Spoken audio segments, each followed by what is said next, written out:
அன்பார்ந்தவர்களே, இறைவனின் பேரன்பு இந்த நாள் முழுவதும் உங்களை சூழ்ந்திருப்பதாக. இன்றைய நாளுக்கான ஆசீர்வாதம் நீதிமொழிகள் 2ஆம் அதிகாரம் 2ஆம் இறைவார்த்தை. என் மொழிகளை ஏற்று என் கட்டளைகளை சிந்தனையில் இருத்திக்கொள்.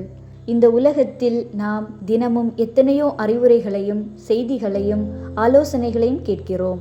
அவை காற்றில் கரைந்து போகின்றன. ஆனால் ஆண்டவர் நமக்கு தரும் வாழ்க்கைக்கான ஆலோசனை என்னவென்றால், அவருடைய வார்த்தைகளை மற்ற சத்தங்களைப் போல கடந்து போக விடக்கூடாது என்பதுதான். அதை ஒரு விலைமதிப்பற்ற பொக்கிஷத்தைப் போல, ஒரு அவசர கால சேமிப்பைப் போல நம் மனதின் ஆழத்தில் பத்திரப்படுத்த வேண்டும். ஏன் தெரியுமா? வாழ்க்கை எப்போதும் அமைதியாக இருப்பதில்லை.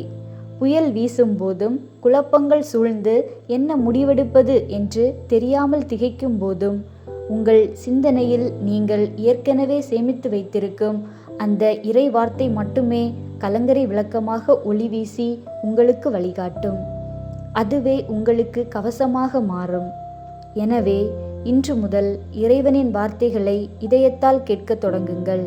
தினமும் ஒரு வசனத்தையாவது உங்கள் சிந்தனையில் ஆழமாக பதியுங்கள். அது உங்கள் எதிர்காலத்திற்கான மிகச்சிறந்த முதலீடு. அன்பின் பரலோக தந்தையே, இந்த நாளுக்காக உமக்கு நன்றி.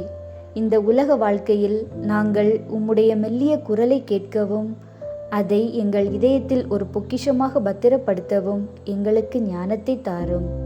நாங்கள் சேமிக்கும் உம்முடைய வார்த்தைகள் எங்களுக்கு தேவைப்படும் நேரத்தில் சரியான பாதையை காட்டும் வெளிச்சமாக இருக்கட்டும்.